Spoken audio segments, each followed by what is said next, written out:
contextualizando a festa dos tabernáculos para nós aqui, tá? Lições práticas sobre a festa dos tabernáculos, tá? Lições práticas sobre a festa dos tabernáculos. Eu estou usando o texto de 2 Pedro, capítulo de número 1, os que puderem me acompanhem, por favor. 2 Pedro, capítulo de número 1.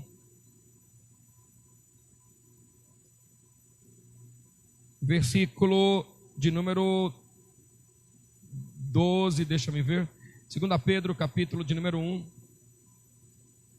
E vamos ler. Não vou cansar você hoje. Você é objetivo no que eu quero lhe ministrar. Versículo de número 12 de 2 Pedro, capítulo de número 1. O apóstolo Pedro escrevendo, ele disse isso aqui, que vamos ler. Está aqui nessa tela, venha comigo. Ele disse: por esse motivo, sempre cuidarei de vos lembrar desses princípios, se bem que estáis bem inteirados deles, assim como estáis solidamente firmados na verdade que recebeste. Vejam que o povo não era leigo, a igreja ali não era leiga desses princípios, mas o apóstolo Pedro disse: vou repetir a vocês, sei que vocês estão inteirados deles, mas vou repetir a vocês, para continuar firme no teu coração. Versículo de número 13. Versículo 13. Contudo, considero fundamental, enquanto estiver no tabernáculo desse corpo, diga tabernáculo desse corpo, diga comigo isso. Nós estamos falando de festa dos tabernáculos, mas agora uma conotação importante sobre a festa. O apóstolo Pedro diz que o tabernáculo agora não é mais uma barraca portátil. O tabernáculo agora sou eu e você. Nosso corpo é o tabernáculo. Nosso corpo é onde Deus mora. Ele disse: enquanto eu estiver no tabernáculo desse corpo, eu penso que será fundamental despertar a vossa memória. Versículo 14. Porquanto estou consciente de que em breve deixarei este tabernáculo, como nosso Senhor Jesus Cristo já me revelou. Que maravilha, né? Saber o dia que Deus vai te lembrar. Maravilhoso.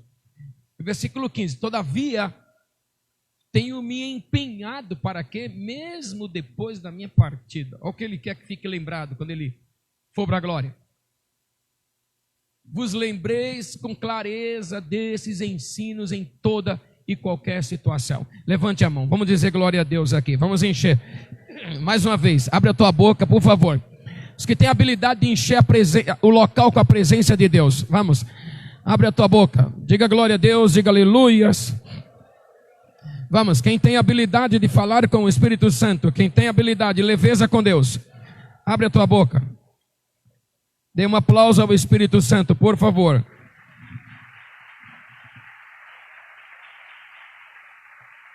Não devemos sermos indiferentes quando estamos na presença do Senhor. Quando estamos na presença do Senhor, nós não devemos sermos indiferentes. Estamos falando sobre a festa dos tabernáculos desde a semana passada, e essa semana deu-se fim a essa festa comemorada pelo povo bíblico. Essa festa que todos nós já estamos cientes de que Deus mandou celebrar, porque lembra o tempo em que o povo morou no deserto, lembra o tempo em que o povo morou em barracas ou em Sucot no deserto, e lembra também ao povo que eles saíram do Egito e agora estão indo para uma terra que Deus preparou. Também essa festa lembra ao povo quem é que Deus usou para que esse povo chegasse até onde chegou. Quem Deus usou para chegar até lá. Então, para a nossa realidade aqui, contextualizando para a nossa realidade de mundo, como sendo um povo não judeus ou nascidos em Israel, contextualizando a festa dos tabernáculos, nos relembra que um dia o Senhor nos tirou do mundo e nos trouxe para a casa dele. Que um dia o Senhor nos tirou do lamaçal do pecado e nos trouxe para a casa dele. Onde estaríamos nós se o Senhor não tivesse nos alcançado? Onde estaríamos nós se ele não tivesse cruzado o caminho dele com o nosso caminho? Mas no dia que ele cruzou o caminho dele com o nosso, nossa vida nunca mais foi a mesma. O Senhor nos ministrou, o Senhor nos restaurou. Quantos dizem glória a Deus por isso? Quantos se alegram por isso? Onde você estaria hoje se Deus não tivesse te alcançado? Onde eu estaria hoje se Deus não tivesse me alcançado? Mas Ele me alcançou e Ele nos alcançou. Isso é festa dos tabernáculos. Número 2, essa festa nos relembra quem Deus usou para nos tirar de lá. E quem Deus nos usou para que pudéssemos chegar até onde chegamos hoje. A ferramenta que Deus usou. Então essa é a festa dos tabernáculos. E então, na minha introdução, dizer a vocês que lá no Antigo Testamento, ou na primeira aliança, Deus morou em 4 estruturas. Deus habitou em 4 estruturas. A primeira estrutura que quem queria achar Deus encontrava Ele era na Arca de Noé. Deus morou na Arca de Noé. A presença dele estava ali. A unção de Deus estava ali. O poder de Deus estava ali. Noé, a esposa, os filhos, os animais estavam morando na presença de Deus. Na terra, o local onde alguém queria achar Deus nos dias de Noé era dentro da arca. A arca era o local da presença. Na segunda estrutura que Deus morou no tabernáculo de Moisés. Deus disse a Moisés no deserto: faça um tabernáculo e ali eu morarei. Quem quiser me encontrar, eu estou no tabernáculo. O Santo dos Santos era o local da presença. A arca representava a presença de Deus. Lá estava a unção do Senhor. Todos os judeus e todos os sacerdotes e todos os sumos sacerdotes queriam entrar no Santo dos Santos, porque ali estava a presença de Deus. Deus morou no tabernáculo de Moisés. Tempos depois, levanta-se o rei Davi, e Deus começa a morar no que é chamado de tabernáculo de Davi, ou Sucot, quando Davi tem a grandiosa revelação de trazer o céu na terra e levantar adoradores junto com Asaf, Emã, Geduntum, para que ininterruptamente a glória de Deus esteja ali. Deus morou no tabernáculo de Davi. O tabernáculo foi caído, como vocês sabem muito bem. O tabernáculo foi caído por Salomão, tombou o tabernáculo, e Deus levanta o profeta Amós e diz: eu restaurarei o tabernáculo caído de Davi, como foi no passado. Essa foi a terceira estrutura. E a última estrutura no Antigo Testamento que Deus morou foi o templo de Salomão. Deus então habitou nessas 4 estruturas. Deus morou nessas 4 estruturas. Quando alguém queria achar Deus, ele estava na Arca de Noé. Quando alguém queria achar Deus, ele estava no tabernáculo de Moisés, no deserto. Quando alguém queria achar Deus, ele estava no tabernáculo de Davi, na Sucot. Quando alguém queria encontrar Deus, ele estava no templo de Salomão. Mas então Jesus vem aqui, entra em figura de homem, aqui no planeta Terra, morre e ressuscita, e ao ressuscitar, o nosso Deus então diz: eu não habitarei mais em templos feitos por mãos de homens. Eu habitarei agora no meio do meu povo. Eu habitarei agora no meio da minha congregação. Então, de maneira muito tremenda e poderosa, na primeira aliança, ou no Antigo Testamento, 4 locais Deus morou. Agora, diferente daqueles locais, diferente, por exemplo, da Arca de Noé, que se movimentou mundo afora, diferente do templo, do tabernáculo de Moisés, que caminhou o deserto adentro, diferente da Sucot de Davi, que estava fixa, e do templo de Salomão, que estava fixo. Agora, nessa nova aliança, depois da morte de Jesus, o tabernáculo sou eu, o tabernáculo é você, o templo do Espírito Santo sou eu, o templo é você. Alguém se alegre com o que eu estou dizendo aqui essa manhã? O tabernáculo é você, o templo é você. Onde eu chegar e onde você chegar, ali chegará a presença do Senhor. Na tua casa, quando você está, ali está a presença de Deus. Ele disse: onde tiver 2 ou 3 reunidos em meu nome, eu estarei no meio deles, eu estarei na presença da congregação, porque nós somos o templo do Senhor nesse momento agora, nessa aliança que estamos vivendo. 2 de Coríntios, capítulo 5, venham comigo, vamos ler isso aqui, versículos do número 1 ao versículo de número 4, para fundamentar o que eu estou lhe dizendo.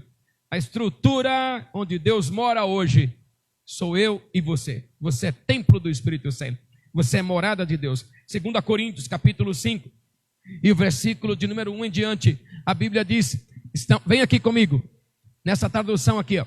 Estamos certos de que, se esta nossa temporária habitação terrena, repita, temporária habitação terrena, me ajude. Se essa temporária habitação terrena em que vivemos for destruída, temos da parte de Deus um edifício, uma casa eterna nos céus, não construída por mãos humanas. Versículo 2, alguém deve estar feliz aqui comigo. Enquanto estivermos morando nessa terra, o que vai ter aqui? Gememos e almejando ser revestidos da nossa morada celestial. Versículo 3.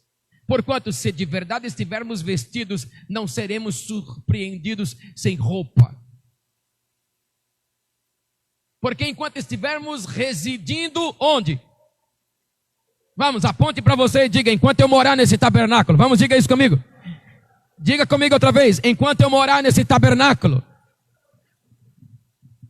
Ele disse, murmuramos e somos angustiados, pois não queremos ser despidos, mas sim revestidos da nossa casa celestial para aquilo que é mortal, para que aquilo que é mortal seja completamente absorvido pela vida. Então, o apóstolo Paulo, somente até aí, por favor, o versículo 4, o apóstolo Paulo então está nos falando, ou nos afirmando, que nós moramos em um tabernáculo hoje. Então, do que fala essa festa dos tabernáculos, contextualizando para nós hoje? Fala de mim, fala de você, fala de nós. Nós não temos mais necessidade de celebrar essa festa no deserto, porque hoje o tabernáculo sou eu, porque hoje o templo sou eu. Vamos, alguém me ajude aqui nessa manhã, diga, o tabernáculo sou eu, me ajude, o templo sou eu.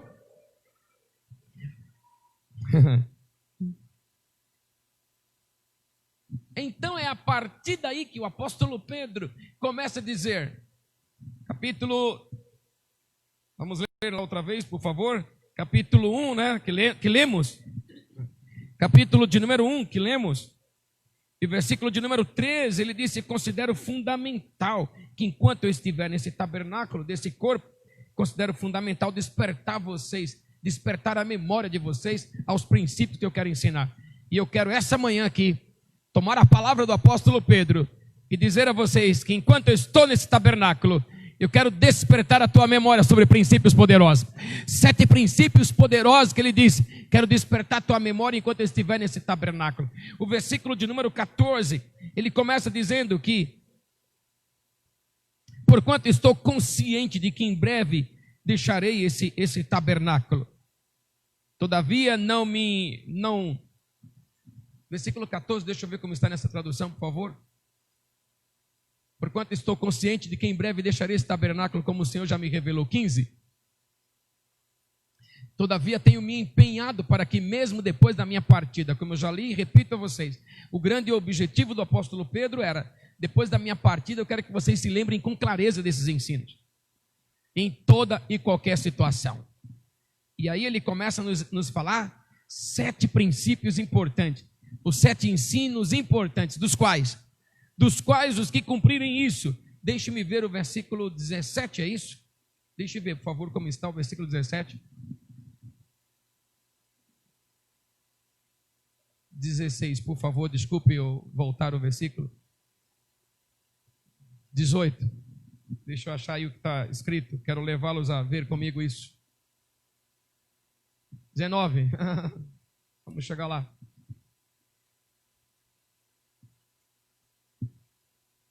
19, travou ali, ó.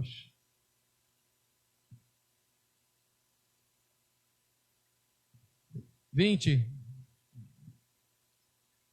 19, é ele. Sendo assim, temos ainda mais concreta a palavra dos profetas e fazei muito bem em prestar atenção a elas, como uma candeia que brilha nas trevas, até que todo o dia se ilumine e a estrela da alva nasça em vossos corações. Amém. 7 princípios, anota. Ele disse que por causa desses princípios, quem viver por eles nunca vai quebrar na fé. 2, amém? É isso que eu ouvi? Quem viver por eles nunca vai quebrar na fé. 2 Pedro, capítulo 1, versículo 5, aqui está o primeiro princípio. 2 Pedro, capítulo 1, versículo de número 5, ele começa a falar do primeiro princípio. Por isso mesmo, aplicando todo o vosso esforço. Qual o esforço?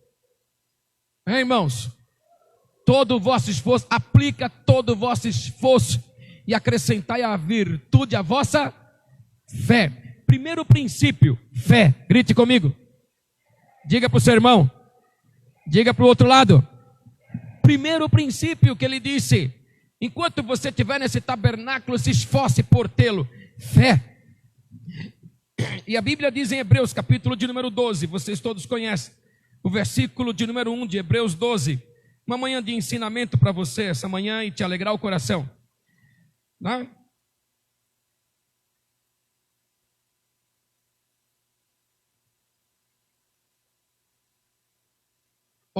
Capítulo 11, Hebreus capítulo de número 11, por favor. E versículo de número 1. Ora, a fé é a certeza de que haveremos de receber o que esperamos. Alguém diga aleluias comigo, me ajude, irmãos. E a prova daquilo que não podemos ver. O que é fé? Certeza daquilo que esperamos. E a prova daquilo que não podemos ver. Isso é fé. Ele disse no versículo de número 2, vamos ler. A galeria dos heróis da fé está aí. Ele disse: porquanto foi por causa da fé que os antigos receberam bom testemunho. Lembre-se que o Espírito Santo veio. Ele disse: eu farei de vocês testemunha. Esse testemunho veio por quê? Por causa da fé. Ele disse: eu farei de vocês testemunha. Vocês não terão apenas um testemunho de vida, mas vocês terão uma vida inteira de testemunho. E ela vem por causa da fé. Ele disse no versículo de número 3, continue a leitura comigo, por favor. Pela fé compreendemos que o universo foi criado por intermédio da palavra de Deus. E aquilo que pode ser visto foi produzido a partir daquilo que não se vê. Alguém deveria dar glória a Deus comigo aqui. Não seja inércia em relação à palavra. E aí ele começa a falar dos heróis da fé a partir do versículo 4. Pela fé Abel ofereceu a Deus um sacrifício mais excelente do que Caim. Por meio da fé ele foi reconhecido como justo no momento em que Deus aprovou suas ofertas. Apesar de estar morto, o testemunho dele pela fé ainda é eloquente. Por meio da fé, Enoque foi arrebatado, de forma que não experimentou a morte, e já não foi encontrado por quanto Deus o havia arrebatado, visto que antes de ser arrebatado, havia recebido o testemunho de que tinha agradado a Deus. Irmãos, quando você lê todo esse texto, é uma galeria. Os heróis da fé, chamada de heróis da fé, eles se moveram dentro desses princípios, eles se moveram dentro dessa verdade, a fé, a certeza, a convicção de coisas que esperamos pela palavra. Não estamos esperando alguma coisa inimaginável e idealizada por nossa própria alma, mas pela palavra. Tem uma promessa escrita, então a minha fé está nisso. Tem uma promessa estabelecida, então nossa fé está nisso. Eles estavam ali, e convicção daquilo que eu não estou vendo, mas vai acontecer pelo poder do Senhor, vai ser assim pelo poder de Deus. Eu sei que tem gente aqui, e tem gente que está me assistindo, que o nível de fé vai subir nesses dias de forma muito poderosa. Eu sei que tem gente aqui, que você não vai ficar caminhando pelo que vê, porque quando caminhamos pelo que vemos, isso não é fé, isso é apenas o que estamos vendo. Caminhar pelo que não vemos, isso é fé. Eu sei que alguns aqui, o seu nível de fé subirá de forma tão tremenda e de forma tão poderosa, que aquilo que você ainda não viu, que aquilo que teus ouvidos não ouviu, que não chegou ao teu coração, vai acontecer na tua casa e vai acontecer na tua família. Alguém interaja com o que eu estou dizendo aqui essa manhã.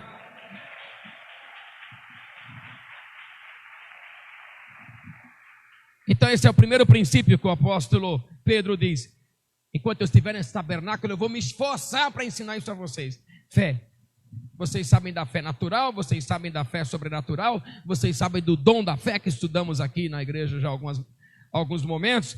Você sabe da fé como fidelidade, como lealdade, a fé ligada à aliança, a fé da palavra pistis, P-I-S-T-I-S, pistis, que significa lealdade constante e inabalável a alguém até a morte. Repete o que é fé. Lealdade inabalável e constante a alguém até a morte. Isso é fé. Mas é por isso então que o apóstolo Paulo também escreveu. Escreveu que ele vai continuar servindo ao Senhor, vai continuar servindo a Deus. Estou certo, estou convicto de que nem a morte, nem a vida, nem o passado, nem o presente, nem o futuro, nem altura, nem profundidade, nem qualquer outra criatura poderá me separar do amor de Deus que está em Cristo Jesus o Senhor. Isso é uma fé constante e inabalável. Não importa o que vai acontecer, eu sei que o meu Redentor vive. Não importa o que vai acontecer, o meu Deus é o Senhor Jesus, e ponto final. Que aplauso tímido. Segundo princípio, 2 Pedro capítulo 1, versículo de número 5, ele fala de outro princípio, o princípio chamado virtude. Ele fala, acrescenta. Vamos voltar? Capítulo 1, versículo 5, ali ó, acrescentai a virtude à vossa fé. Na Bíblia, João Ferreira de Almeida, ele começa falando da fé e depois fala da virtude. Ele fala da virtude, por isso mesmo vós, empregando toda a diligência, acrescentai à vossa fé a virtude. Ele coloca diferente, ele vai colocando, virtude é um princípio que nós todos não podemos esquecer, se queremos continuar firme em Deus, se queremos fluir no Senhor, se queremos ver Deus fazer coisas tremendas, além da fé, irmão, se esforce para que esse princípio esteja no teu coração, ou dentro de você, como tabernáculo de Deus. Eu e você, como tabernáculos vivos do Senhor, devemos ter dentro de nós a fé, e essa fé vai trazer alegria. Virtude tem a ver com honra, respeito por Deus, isso é virtude. Respeitar o Senhor, respeitar a presença dEle, homenageá-lo, obedecê-lo, tratá-lo com nobreza, tratá-lo com respeito, tratá-lo com amor. Amor a Deus é mandamento, isso é virtude. Ele diz, enquanto você morar nesse tabernáculo, seja alguém de virtude. E como eu gosto de dar esse conceito sempre aqui, virtude é, na verdade, a habilidade que o Espírito Santo coloca dentro de cada um de nós, de acordar amanhã e ser diferente do que fui hoje. Isso é virtude. Essa virtude pode ser acionada em alguém que não serve a Deus.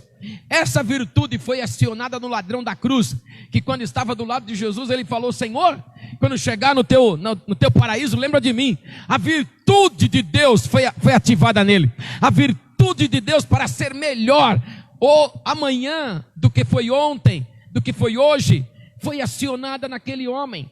E isso é o que o Senhor está nos falando. Esse é o princípio que o apóstolo Pedro está dizendo. Persevere, se esforce, para que amanhã você seja melhor que hoje. Se esforce para que Deus ative a virtude em você. Ontem você e eu éramos assim, mas amanhã pode ser melhor. Irmãos, eu vou dizer uma coisa importante a você. Você e eu pode ter um Saulo na família, um matador de crente. Você e eu podemos ter uma Raabe na família, uma prostituta. Mas nós não sabemos, é que o Espírito Santo pode ativar a virtude de Deus dentro dela, ou dentro dele. E amanhã, essa que era prostituta, agora é uma serva do Senhor. Esse que matava gente, agora é servo de Deus. Esse que estava metido nas drogas, agora serve a Deus. Tem gente aqui que vamos experimentar isso em nome do Senhor. Nós experimentaremos a ativação da virtude de Deus em nós. Eu quero isso para mim, meu Deus. Eu quero isso para mim. Amanhã você pode acordar muito melhor. Hoje eu já acordei melhor. Depois de ontem, depois do jubileu, eu já acordei melhor. Mais animado. Falei, Deus, vamos ser melhor. Vamos fazer melhor. Vamos nos mover melhor. Ele fala de virtude. Ele disse, quando eu partir, é isso que eu quero que vocês lembrem. Lembre desse princípio. A virtude, a honra. Caminharmos em cima desse princípio. Número 3. Terceiro princípio. Vou rápido. Terceiro princípio que aparece aí em 2 Pedro capítulo 1, versículo de número 5. Ele fala de ciência. 2 Pedro capítulo 1, versículo 5. Ele fala de ciência. Ou nessa tradução, conhecimento. Ciência. Muito obrigado. Aparece a King James então falando sobre a fé, a virtude, a ciência, que é o conhecimento. Quando estudarmos sobre esse princípio, o que é isso aí? A ciência é um conhecimento adquirido pela leitura e meditação bíblica. O que é ciência? Repete comigo. Conhecimento adquirido, repete comigo, pela leitura e meditação bíblica. Veja, irmãos, eu não estou dizendo nada novo aqui para vocês hoje, assim o apóstolo Pedro também não disse nada novo. Mas ele falou, irmãos, persevera nisso, porque quem persevera nisso não vai cair. Continua na leitura bíblica, continua na meditação, lê e medita, lê e medita, lê e medita. Isso vai trazer ciência, isso vai trazer conhecimento para você, vai trazer conhecimento para a nossa vida. E o livro de Lucas, capítulo 11, versículo 52, quando Jesus começa a confrontar os falsos mestres, ele começa a dizer assim: ai de vós, falsos mestres, aí ó, ai de vós, advogados da lei, nessa tradução, porque vos apropriastes da chave do conhecimento. Essa é a King James? Não, né? Essa é. Porque vos apropriastes da chave do conhecimento, contudo vós mesmos não entrastes, nem permitistes que entrassem aqueles que estavam prestes a entrar. Jesus está agora confrontando os falsos mestres, que têm a chave do conhecimento e impede as pessoas também de ter a chave do conhecimento. Aqui tem uma característica do falso mestre: só ele tem a chave do conhecimento e não libera isso sobre as pessoas. A chave da leitura bíblica, a chave da meditação. Qual é a razão, qual é a chave para não quebrar nunca? Ler e meditar na palavra dia após dia. Ele disse que aquele que lê e medita dia após dia será como árvore plantada junto a ribeiro, que dá fruto na estação própria, e tudo que fizer prosperará. Eu declaro sobre vocês aqui essa manhã a chave do conhecimento. Eu declaro aqui essa manhã, os que estão recebendo, não sei quem está, eu declaro sobre vocês a chave do conhecimento, a chave da ciência, principalmente para nós brasileiros que não gostamos de ler. Principalmente para nós, temos preguiça de ler.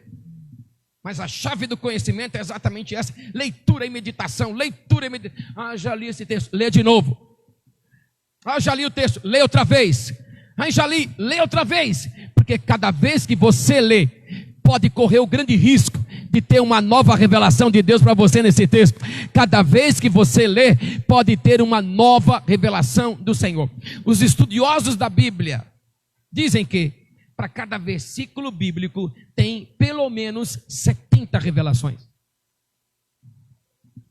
Olha, se isso é uma verdade, é uma teoria dos estudiosos da Bíblia, mas se isso é uma verdade, então vamos ler bastante.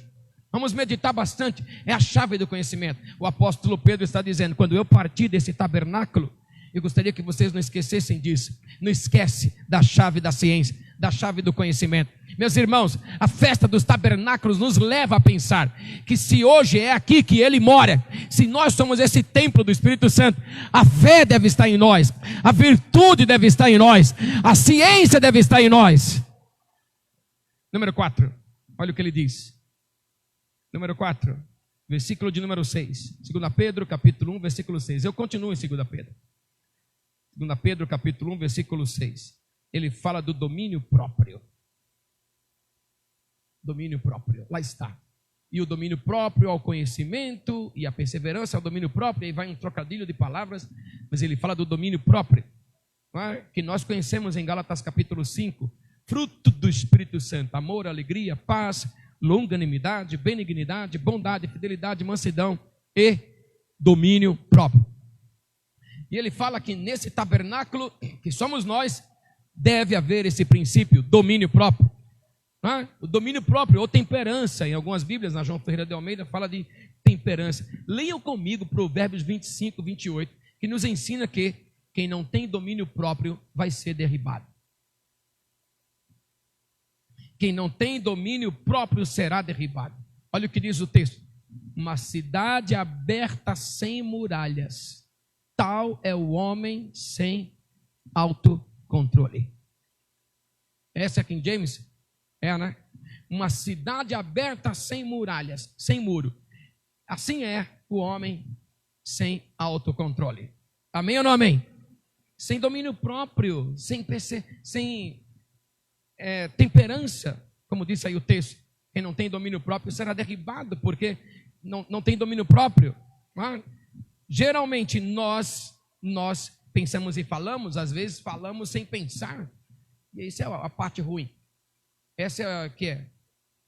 João Ferreira de Almeida, como uma cidade derribada que não tem muros, assim é um homem que não pode conter o seu espírito. Alô? Me ajuda? Me ajuda com o seu irmão aí, diga contenha-se. Me ajuda aí com o seu irmão. Contenha-se. Domínio próprio, temperança. É isso que está dizendo a Bíblia aí. Então o apóstolo Pedro diz, olha, quero que você como tabernáculo de Deus, exercite-se nisso, esforce-se. Tenha grande esforço nessa questão do domínio próprio, da temperança. Isso vai ajudar você de forma poderosa. Número 5, vou correndo. Número 5, ele fala de outro princípio que não podemos esquecer, o versículo de número 6. Ele fala da perseverança. A perseverança, aí está. Domínio próprio, a perseverança, a piedade. Ele fala da perseverança. Perseverança, o que é? Paciência. Quantos tem aqui?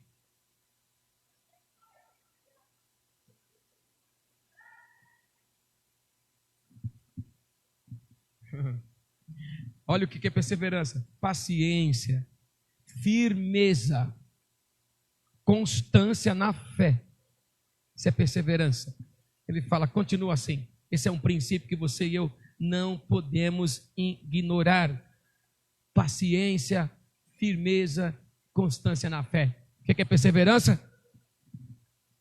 Paciência, firmeza, constância na fé. Você sabe que tem muita gente que não recebe uma bênção de Deus porque falta perseverança?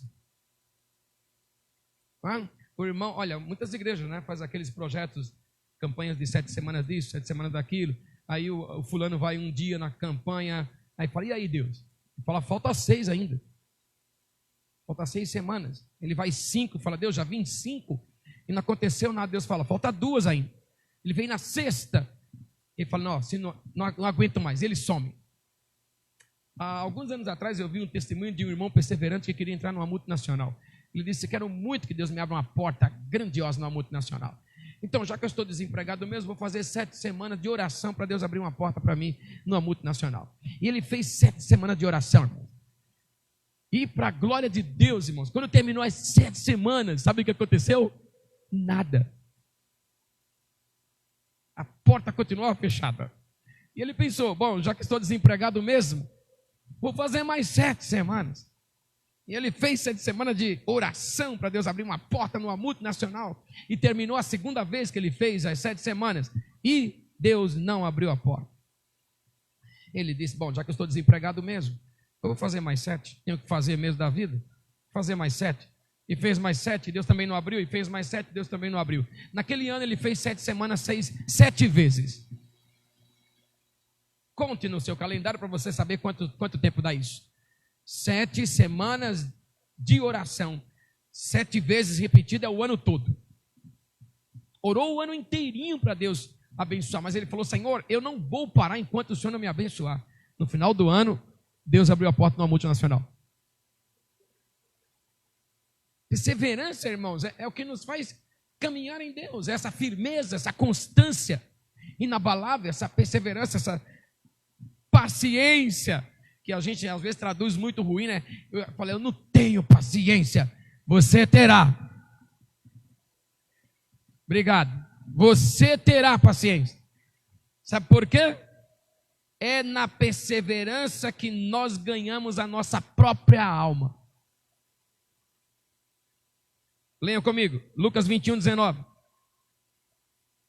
Tradução de João Ferreira de Almeida e tradução King James. Leia comigo, Lucas capítulo 21 e versículo de número 19. É na perseverança que ganhamos a própria alma. Leia com força.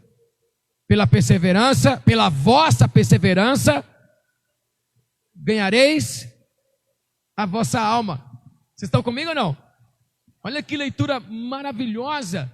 Persevera para você ganhar a tua alma, porque se você não ganhar a tua alma, você não ganha a alma de ninguém mais.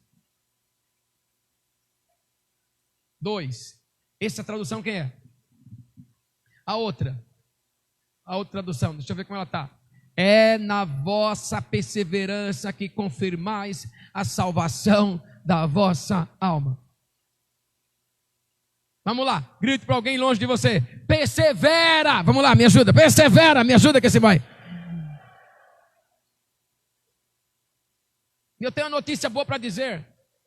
Existe uma estratégia para fazer com que você e eu deixemos de perseverar. Existe uma estratégia, vou chamar assim, para fazer você e eu parar de perseverar. Sabe como chama a estratégia? Quantos querem saber? Quantos querem saber? Tribulação. Tribulação é a estratégia para fazer você e eu pararmos de perseverar. Olha aí o texto. Romanos 5:3. Romanos capítulo 5, versículo 3. A tribulação é a estratégia para fazer você parar de perseverar. Mas não somente isso, como também nos gloriamos nas tribulações. Onde é que ele se gloria? Por quê? Por que se gloria na tribulação?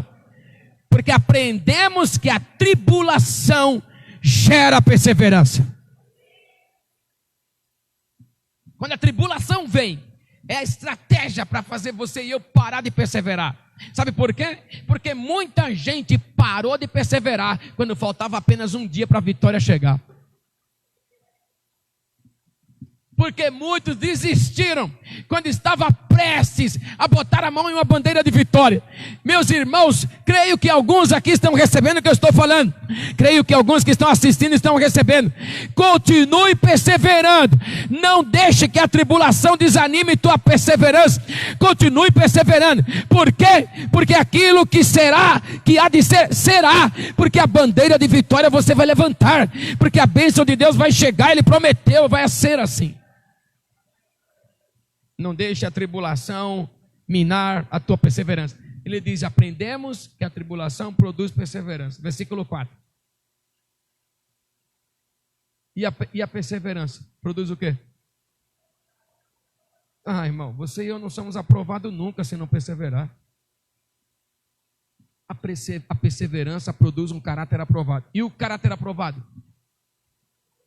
Caráter aprovado produz gente de confiança. Tem mais o que aí?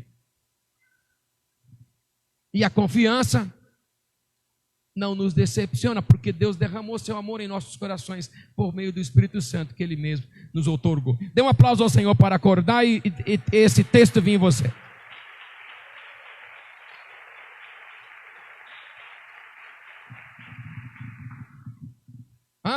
Persevera, irmão. Persevera. É isso que o apóstolo Paulo está falando. Persevera e mais um pouquinho de tempo, e o que há de vir virá, e não tardará. Persevera. Número 6. 2 Pedro, capítulo 1, versículo 6. Ele fala de outro princípio. Depois dele falar da fé, da virtude, da ciência, da perseverança, ele fala da piedade. 2 Pedro, capítulo 1, versículo de número 6. Ele fala da piedade. Quantos aqui estão recebendo o que eu estou falando hoje aqui? Capítulo 1, versículo 6. Tem esse texto aí? O domínio próprio é o conhecimento, e a perseverança é o domínio próprio, e a piedade, a perseverança. Ele fala de piedade. É outro princípio. O que é piedade? Respeito e reverência a Deus. Isso é piedade. Dizem aí o pessoal o povo do Oriente, povo lá na Terra Santa e outras terras do Oriente, dizem que um dos povos mais desrespeitosos na hora do culto são os brasileiros.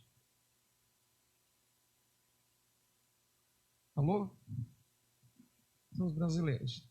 Na hora de culto, o brasileiro levanta e vai ao banheiro. Sim ou não? Sim ou não? Levanta e vai ao banheiro. Na hora de culto, o brasileiro masca chiclete dentro da igreja. Sim ou não? Na hora de culto, o brasileiro conversa um com o outro. Sim ou não? Na hora de culto, o brasileiro atende o zap do cliente. Sim ou não? Outra coisa que o brasileiro faz. O brasileiro vai embora antes do amém. Quando na verdade, por que a bênção apostólica é falada no final? Porque há uma unção nessa bênção apostólica, liberando amor de Deus sobre nós, liberando graça de Jesus, liberando comunhão do Espírito Santo sobre nós. Tá? E ele fala, continua firme. Eu estava assistindo aí um pastor aí numa igreja de 500 mil membros na Coreia. Ele veio pregar no Brasil, vocês devem ter visto, acho que era 500 mil membros.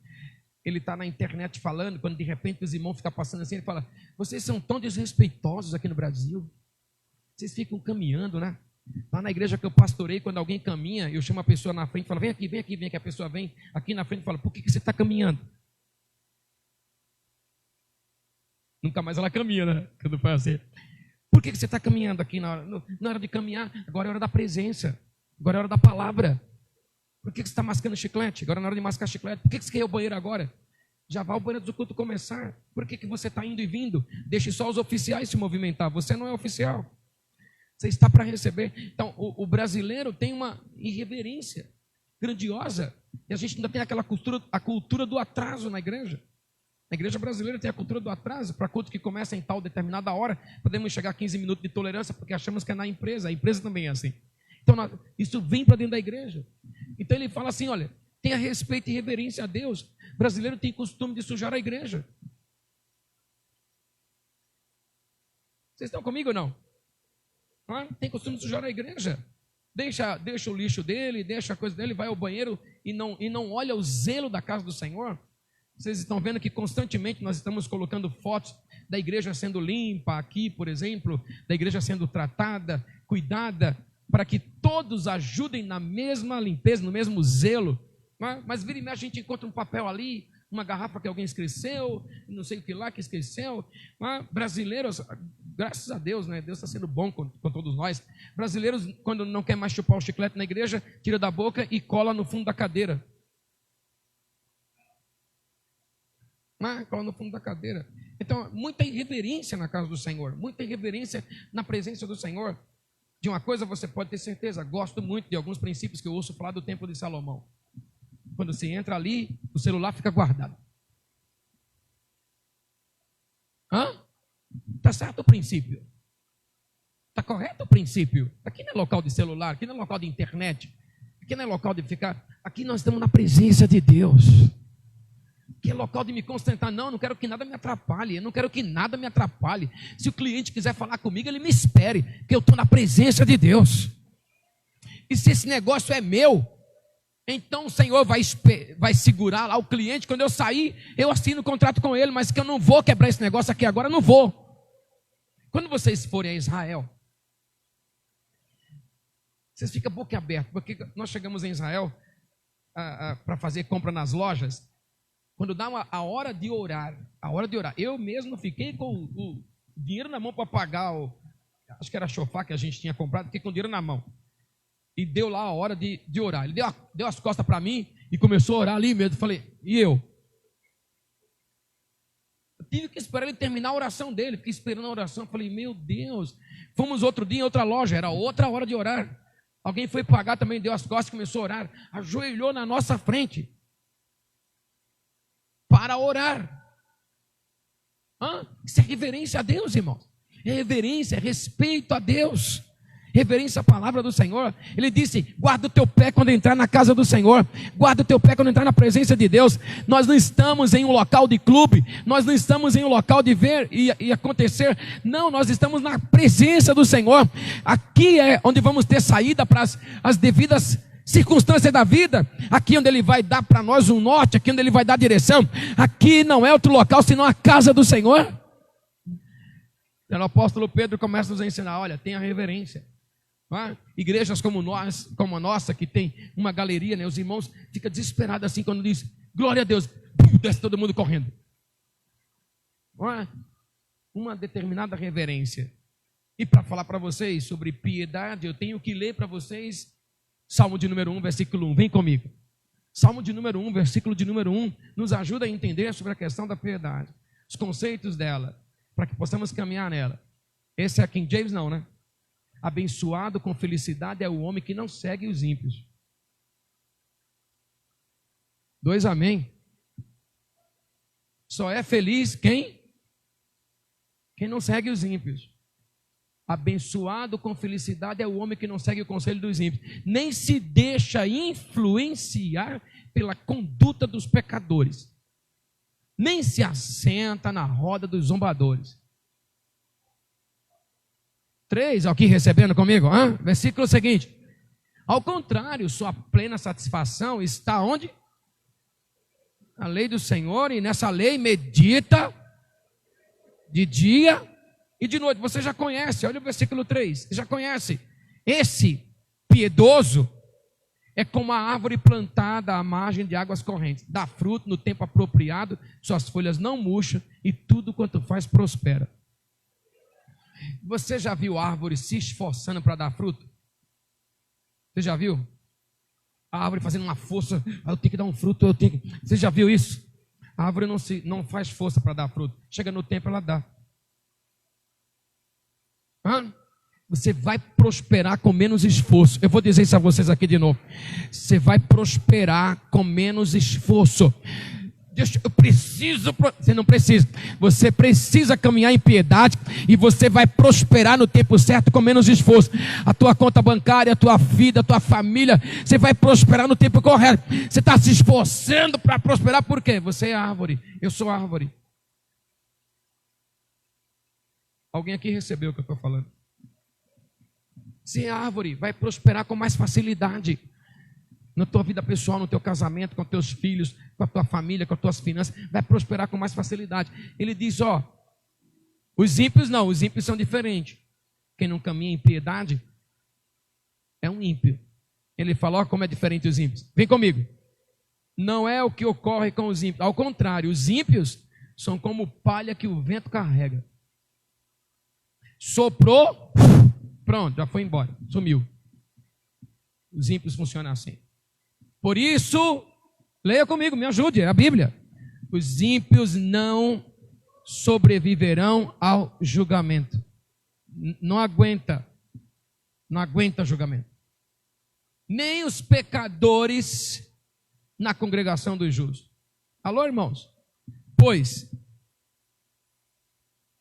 conhecer o Senhor é o caminho dos justos, o caminho dos ímpios, porém, conduz à destruição. Então o apóstolo Pedro está dizendo o seguinte: continua na piedade, continua piedoso, tá? Não dê ouvidos a conselho de ímpio, não se misture em roda de escarnecedores, continua caminhando no Senhor, porque aí, quando chegar o tempo certo, você não fez força alguma, você vai dar fruto com mais facilidade, você vai fluir com mais facilidade. Alguém recebeu o que eu estou falando aqui, eu acho?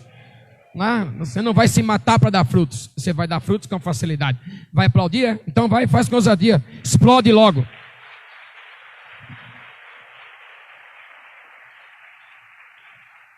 E ele termina em 2 Pedro, capítulo 1, versículo 7, a lista dos 7 princípios. Ele termina falando sobre o amor fraterno. A fraternidade, a piedade e o amor à fraternidade. Ele termina falando de amor fraterno. Ele fala, olha, eu vou me esforçar enquanto eu estiver nesse tabernáculo, para que vocês, que já sabem desses princípios, continuem ouvindo isso da minha boca. E vocês não parem de se esforçar. Esse é o tabernáculo de Deus, a fé, a virtude, a ciência, o domínio próprio, a perseverança, a piedade e o amor fraternal. Esse amor fraterno, ele está baseado no amor ágape, que é o amor de Deus. Leia comigo Romanos 12, 10. Olha o que está escrito nesse texto. Que linda palavra que o Senhor tem nos ministrado aqui essa manhã, para que possamos fluir nela de uma maneira muito poderosa, em nome do Senhor Jesus. Romanos 12, 10. Alguém leia bem alto para o seu vizinho.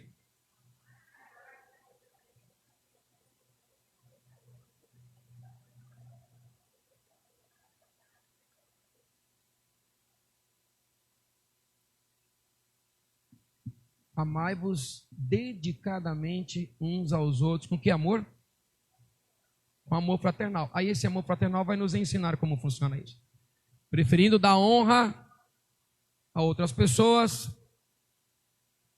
mais do que a si próprio. Se você tomar a palavra honra e fizer um acróstico, na letra H vai falar de homenagem, na letra O fala de oração, no que diz respeito às autoridades fala de obediência, na letra N fala de nobreza, cortesia, diplomacia, generosidade. Na letra R fala de respeito. E na letra A fala de amor. Ele disse, Amor fraternal é isso. Prefira homenagear o outro mais do que a você mesmo. Prefira orar pelos outros, a orar por você. Prefira obedecer suas autoridades. Prefira respeitar, tratar com nobreza. Prefira respeitar e amar mais do que outros. Olha o livro. Que livro? 1 Tessalonicenses 4:9. Leia para o seu irmão, bem alto.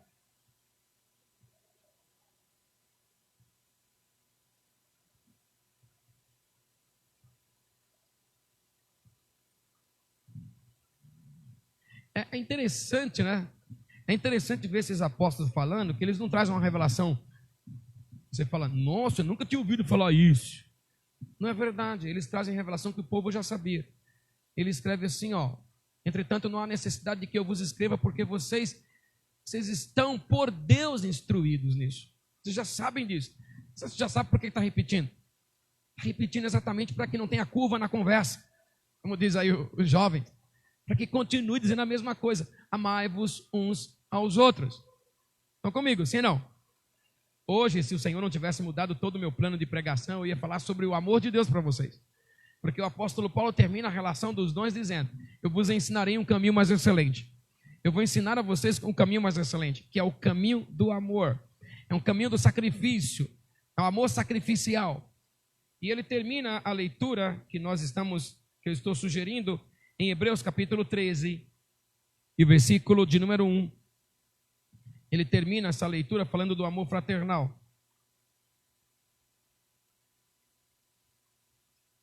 Leia, por favor.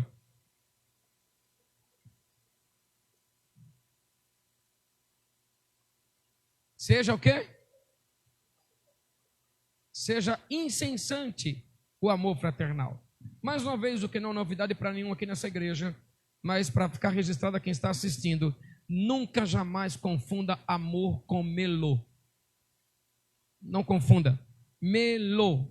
Melô vem de algo barateado. Melô vem de algo comprado. Melô vem de amor à primeira vista. Aparência bonita, mas essência podre.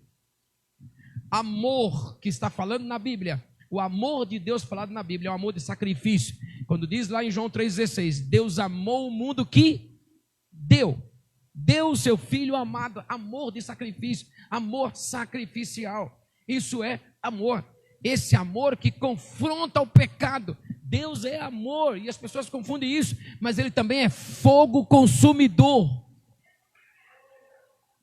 2 amém aqui comigo? Cadê o pessoal que diz aleluia comigo aqui nessa igreja? Deus é amor, mas é fogo consumidor. Tá? Deus ama pecador, mas odeia pecado. Às vezes confundimos e misturamos tudo e amamos tudo, e não é assim com Deus. E não é assim com o nosso Deus. Então, de verdade, Ele está falando, se vocês perseverar nisso, as coisas vão funcionar melhor para vocês. Vão comigo ou não? Então, esses 7 princípios, gostaria de dizer a você que esses 7 princípios vai nos tornar o tabernáculo de Deus na terra. Lá na antiga aliança, Arca de Noé, tabernáculo de Moisés, tabernáculo de Davi, templo de Salomão. Deus fala, não vou habitar mais nesses locais feitos por mão de homens. Agora eu vou habitar em um templo que o meu filho fez. Templo feito por minha própria mão. Eu e você, o tabernáculo de Deus nessa terra. Quando eu e você chegarmos onde vamos chegar, ali vai chegar a fé, a fidelidade do Senhor vai chegar ali. Quando eu e você chegarmos em qualquer local, na tua casa, na escola, no trabalho, não importa, ali chegou a honra, ali chegou a virtude de Deus, ali chegará a virtude do Senhor.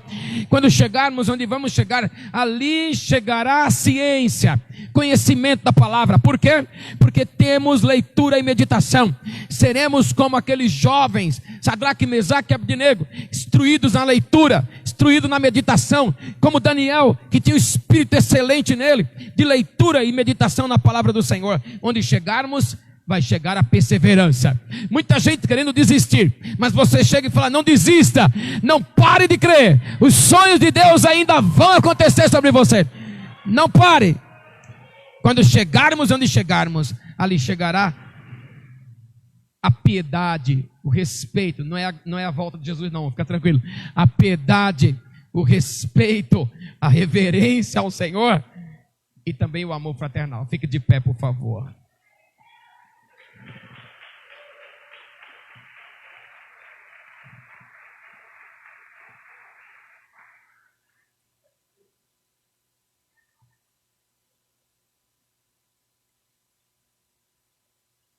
Versículo de número 8, de 2 Pedro, capítulo 1.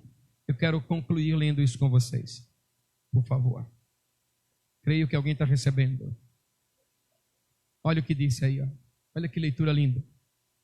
Porquanto, se essas virtudes existirem e crescerem em vós, elas não vos deixarão ociosos, e nem tampouco infrutíferos no perfeito conhecimento de nosso Senhor Jesus Cristo.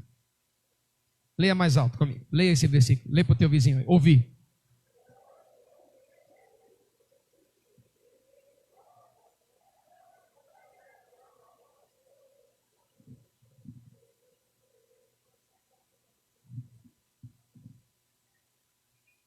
Olha, uma gangrena hoje para fazer as pessoas não prosperar chama-se ociosidade. Os ociosos não fazem nada de manhã, também não faz nada à tarde e também não faz nada à noite. É uma vida de ociosidade, tá? É uma gangrena para impedir as pessoas de prosperar. Claro que se nós nos mantivermos nessas virtudes, a ociosidade vai acabar, sim ou não? Porque muitos dos princípios que falamos aqui hoje é verbo de ação. Fé, virtude, perseverança, muitos deles são verbo de ação. Então não dá para ficar ocioso com esses princípios sendo aplicados. Ele fala, se você aplicar esses princípios em tua vida, a ociosidade acaba. E quando a ociosidade acaba, você vai ser frutífero. Você não vai ser mais infrutífero, você vai dar fruto. E você não vai ficar se esforçando para dar fruto igual árvore. Eu tenho que dar esse fruto. Você não vai precisar mais. Você pratica o princípio. A ociosidade acaba. E você começa a dar fruto a 30, 60, 100 por um para a tua vida em nome do Senhor. Olha o versículo 9. Olha o versículo seguinte. Se é que eu te animo com essa palavra que eu estou falando aqui hoje para alegrar teu coração. Ele disse, pois aquele em quem essas virtudes não habitam, o que é que acontece com essas pessoas? Age como quem não pode ver ou enxerga somente o que está perto, tendo se esquecido da purificação dos seus antigos pecados. Estão comigo ou não? Pratica o princípio que é para evitar da cegueira pegar você e eu. Tá? Ele fala, olha, pratica os princípios, porque aí teus olhos espirituais vão se abrir. Você não vai enxergar somente o que está perto. Você vai enxergar além do problema. Você vai enxergar além das circunstâncias. Você não vai ver como Geazi, que viu somente o inimigo lá. Você vai ver como profeta, que atrás do inimigo vê um exército do céu poderoso. Quando você começa a praticar esses princípios, a profecia de Apocalipse se cumpre com você. O colírio do céu é pingado nos seus olhos. E com o colírio dos céus, você vê o sobrenatural de Deus na tua vida. Você vê além das circunstâncias. Você vê além do problema. Você vê além do desafio. Quando você olha com esse olhar de Deus. Versículo 10. Alguém aqui está saindo edificado desse culto hoje. Ele nos anima dizendo, irmãos, se esforça com dedicação cada vez maior, confirmando o chamado e a eleição que vocês receberam. Quem pratica os princípios confirma o chamado, confirma que foi eleito como tabernáculo de Deus. Pois se agirdes desse modo, lê bem alto, o que vai acontecer? Jamais abandonareis a fé. Se agirdes assim, jamais abandonareis a fé. Você vai ficar firme na fé. Você não vai se abalar nem para a esquerda, nem para a direita. Você vai continuar firme na fé, servindo o Senhor. E termina o versículo 11. Dessa maneira é que vos será ricamente suprida a entrada no reino eterno de nosso Senhor Jesus Cristo. Levante a sua mão para dizer glória a Deus. Vamos, se anime com essa palavra. Quem se anima com ela? Quem se anima com essa palavra? Vamos, se anime com ela. Se anime com ela, interaja com ela. Uma palavra rema para a tua vida. Uma palavra de bênção para o teu coração. Uma palavra de bênção para o teu casamento. Uma palavra de bênção para a tua família. Você não vai sair daqui da mesma maneira que você entrou hoje. Você vai sair daqui muito diferente. E para melhor. Porque coisas boas vêm por aí. Você não vai enfraquecer na fé. Você vai ficar firme na fé em nome do Senhor. Você vai ter visão espiritual aberta para a glória de Deus. Você não vai olhar somente as circunstâncias. Você vai olhar por trás dela. Uma vitória de Deus que vem para a tua vida. Uma bênção do Senhor que vem para o teu casamento, para a tua casa, que vem para a tua família. Vamos, alguém dê glórias ao Senhor. Alguém agradeça a Deus por essa palavra. Alguém honre ao Senhor por ela. Eu abençoo os que estão assistindo. Deus abençoe tua vida. Que essa palavra entre em tua casa de forma poderosa e tremenda, em nome de Jesus. Dê um aplauso ao Espírito Santo.